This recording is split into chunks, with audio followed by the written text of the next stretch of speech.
Hello बच्चों, कैसे हैं आप सब। आशा करती हूँ आप सब बहुत अच्छे होंगे। मैं ज्योति स्टडी विद जी के चैनल पर आपका बहुत बहुत स्वागत करती हूँ। आज हम लोग करने वाले हैं कक्षा 8 हिंदी वसंत बुक से भगवान के डाकिए कविता को। आज हम करेंगे इसमें इसके शब्द अर्थ और व्याख्या को। तो चलिए इसको देख लेते हैं। बच्चों, सबसे पहला प्रश्न क्या उठता है? बच्चे, डाकिए किसे कहा जाता है? डाकिया डाकिया डाक लाता है, यानी पत्र लाता है। वो क्या करता है? वो देश और विदेश की सूचनाओं को हमारे पास पहुंचाता है। और डाकिया क्या करता है? डाकिया लाता है मनी ऑर्डर्स और बधाई पत्र भी लाता है, शोक समाचार पत्र भी प्रदान करता है। इसके अलावा डाकिया लाता है पार्सल और डाक बचत जो योजनाएं होती हैं उनको भी हमारे तक पहुंचाता है। अब यहाँ पे बात करी गई है भगवान के डाकियों की। तो भगवान के डाकिए कौन है? तो इस कविता में हम पढ़ने वाले हैं कि भगवान के डाकिए कौन है।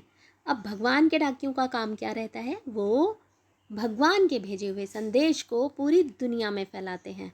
तो कौन है भगवान के डाकिए? तो चलिए देखते हैं। पक्षी और बादल ये भगवान के डाकिए हैं जो एक महादेश से दूसरे महादेश को जाते हैं। हम तो समझ नहीं पाते हैं, मगर उनकी लाई चिट्ठियाँ पेड़ पौधे, पानी और पहाड़ बाँचते हैं। भगवान के डाकिए कौन है? पक्षी और बादल ये भगवान के डाकिए हैं जो क्या करते हैं? एक देश से, महादेश कहते हैं विशाल देश को, जो कि एक विशाल देश से दूसरे विशाल देश तक जाते हैं। हमको उनकी लाई हुई चिट्ठियाँ बिल्कुल समझ में नहीं आती हैं, लेकिन पेड़ पौधे, पानी और पहाड़ उनके लाई हुई चिट्ठियों को बाँचते हैं यानी पढ़ते हैं। देखते हैं इसके प्रसंग को। प्रसंग कैसे लिखेंगे? प्रस्तुत काव्य पंक्तियाँ हमारी पाठ्य पुस्तक वसंत भाग 3वें संकलित भगवान के डाकिए नामक कविता से ली गई हैं। इसके रचयिता रामधारी सिंह दिनकर हैं। इन पंक्तियों में कवि और बादल को भगवान के डाकिए के रूप में चित्रित किया गया है, जिनकी लाई हुई चिट्ठियाँ हम मनुष्य नहीं पढ़ पाते। कैसे करेंगे इसकी व्याख्या? कवि रामधारी सिंह दिनकर का कहना है कि पक्षी और बादल प्रकृति के वे डाकिए हैं जो साधारण डाकिए की तरह ही हमारे लिए संदेश लाते हैं। दुख की बात तो यह है कि ज्ञानी कहलाने वाले हम मनुष्य उनकी लाई हुई चिट्ठियों को पढ़ नहीं पाते। ये डाकिए किसी सीमा में बंधकर काम नहीं करते। ये इंसान की बनाई हुई सीमाओं को नहीं मानते हैं। वे एक देश से दूसरे देश में भगवान का भेजा हुआ प्रेम, सद्भाव, समानता और एकता का संदेश हमारे बीच फैलाते हैं।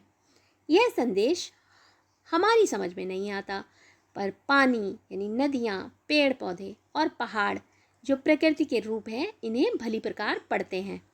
ये इन संदेशों से प्रभावित होते हैं और उसी के अनुरूप व्यवहार करते हैं। हम तो केवल यह आंकते हैं कि एक देश की धरती दूसरे देश को सुगंध भेजती है और वह सौरभ हवा में तैरते हुए पक्षियों की पांखों पर तिरता है और एक देश का भाप दूसरे देश में पानी बनकर गिरता है। यहाँ पर रामधारी सिंह दिनकर जी कहते हैं कि हम यह आंकते हैं, यानी हम तो यह सिर्फ अनुमान करते हैं कि एक देश की धरती दूसरे देश को सुगंध भेजती है। कैसे भेजती है सुगंध को? हवा के द्वारा, पक्षियों के द्वारा। एक देश की सुगंध जो है वो दूसरे देश में पहुंच जाती है और वह सौरभ यानी वह सुगंध, सौरभ का अर्थ क्या होता है? सुगंध।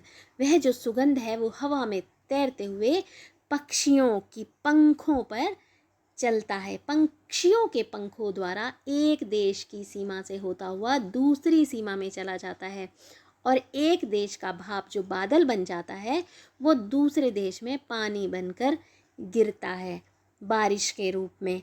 तो इसके देखते हैं प्रसंग को। जो प्रस्तुत पंक्तियां हैं, काव्य पंक्तियां, वो हमारी पाठ्य पुस्तक वसंत भाग 3 में संकलित भगवान के डाकिए नामक कविता से ली गई हैं। इसके रचयिता रामधारी सिंह दिनकर हैं। इन पंक्तियों में प्रकृति के विभिन्न अंगों, पेड़ पौधे, पानी, पहाड़ आदि द्वारा बिना किसी भेदभाव के काम किए जाने का वर्णन किया गया है। व्याख्या कैसे लिखेंगे? जो प्रकृति के उपादान हैं, पक्षी और बादल द्वारा लाई गई चिट्ठियों के अनुरूप ही व्यवहार करते हैं। जो प्रकृति के उपादान हैं यानी पेड़ पौधे, नदियाँ, पहाड़, ये सब बादल और पक्षियों द्वारा लाई गई चिट्ठियों के अनुरूप ही व्यवहार करते हैं। यानी भगवान ने उनको जिस तरह का आदेश दिया है, जिस तरह का संदेश दिया है, वो उसी के अनुसार ही कार्य करते हैं। और हम मनुष्य क्या करते हैं, हम तो केवल यह अनुमान ही लगाते हैं कि पृथ्वी पर एक स्थान के फूलों की महक हवा में तैरकर तथा पक्षियों के पंखों पर सवार होकर दूसरे देश में जाती है। एक देश के तालाब, झील, नदियों का पानी भाप बनकर उड़ता है और किसी अन्य देश में बरस जाता है। क्योंकि ये जितनी भी बाउंड्रीज़ हैं, ये जो सीमाएं हैं, ये मनुष्य द्वारा बनाई गई हैं।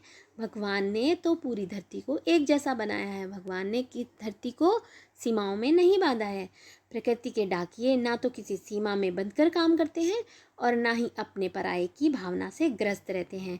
अर्थात ये क्या करते हैं, ये हमें भेदभाव को मिटाकर काम करते हुए एकता का संदेश देते हैं।